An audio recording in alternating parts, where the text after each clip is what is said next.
В социальных сетях и некоторых средствах массовой информации нередко можно встретить примеры предвзятого отношения к переселенцам. Якобы эти люди получают огромную материальную помощь, они требуют к себе особого отношения и особых прав. Но что действительно граждане Украины думают о переселенцах? Фокус-групповое исследование, проведенное Кальмівськой группой, показало, что в целом граждане Украины позитивно оценивают жителей Донбасса. Но нельзя отрицать, что существуют и определенные стереотипы.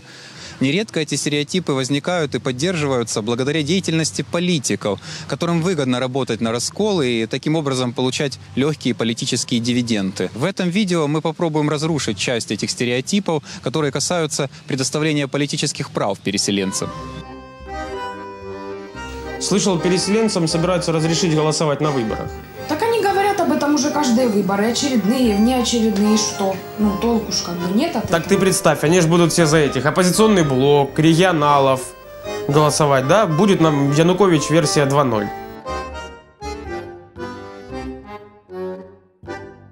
Політики загнали себе в певний глухий кут. З одного боку, вони побоюються, що надання виборчих прав, особливо на місцевих виборах внутрішньо переміщених осіб, буде негативно впливати на їх рейтинги, а з іншого боку, ці політичні сили не роблять жодних кроків для співпраці з цією групою населення, виборців, яка є насправді в значній кількості громад суттєвою. Тому тут політики мають визначити, що тільки якісна робота з цими виборцями, а не обмеження їх прав, може принести їм електоральні вигоди. Так а что, получается, сейчас они вообще не голосуют, что ли? Юля, ну ты сама подумай, как они проголосуют, если у них прописка там.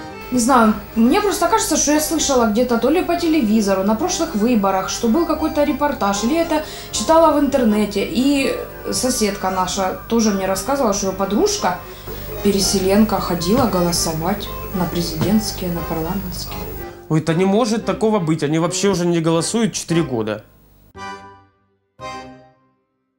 Переселенці за цією процедурою зможуть проголосувати у разі звернення до органу ведення реєстру виборців на президентських виборах і за пропорційною складовою парламентських виборів, але вони не будуть мати можливість за нинішнім законодавством голосувати на виборах в одномандатних виборчих округах до Верховної Ради України, на місцевих виборах. А якраз міжнародні стандарти підкреслюють принципову важливість участі внутрішньо переміщених осіб у місцевій політиці, тому що саме на місцях, саме власне на локальному рівні вирішуються ключові проблеми цієї групи громадян.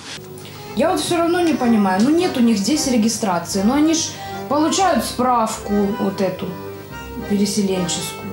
Ну вот пусть там и регистрируются по тому адресу, по тому месту. Не, ну правильно, слушай, но за 4 года кто-то ей квартиру уже успел купить. Ну вот пусть регистрируется в ней, в чем проблема тогда, не пойму. Значна частина внутрішньо переміщених осіб не можуть відмовитися від нинішнього зареєстрованого місця проживання, тому що, власне, ці громадяни побоюються за своє майно, за свої зв'язки з тимчасово окупованою територією. Вони мають певні політичні мотивації зберігати ці формальні зв'язки у вигляді реєстрації місця проживання з цими територіями. І це їх право з точки зору міжнародних стандартів. У нас и так постоянно какая-то неразбериха на выборах, фальсификации, какие-то подкупы, гречка. Здесь поменяют законы. И что? И будет вообще какая-то полная неразбериха. Ну им же все равно, они здесь наголосуют непонятно чего и уедут к себе, а нам живи тут с этим всем. По факту они для переселенцев ведут эту норму, а придет какой-то дядя Вася с Киевской области, скажет, что я переселенец, регистрируйте меня. И что? Хто це перевіряє взагалі?